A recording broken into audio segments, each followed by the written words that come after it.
មេរៀនទី12អក្សរថផ្សំជាមួយនឹងស្រៈថអាថាថអេថេថអីថៃថអឺថើថអឺធ្វើ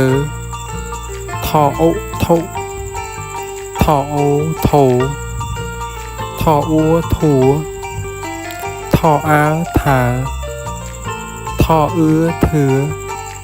ថអ៊ីធាថអេថេថអែថែថអៃថៃថអោថោ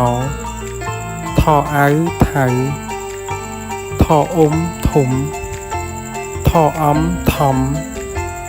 ថអាំថាំថអាថាថអថថអេថេថអថតោះបងប្អូនអានសារឡើងវិញ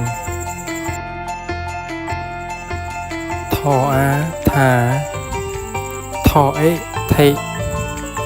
ថអីថៃថអឺធ្វើថអឺធ្វើថអូធុថអូធោថអ៊ូធួថអើថាថអឺធឿថអ៊ីធាថអេថេថអែថែថអៃថៃថអោថោថអៅថៅថអ៊ុំធំ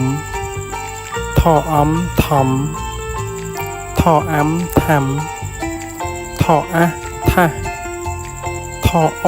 ថថអេថេ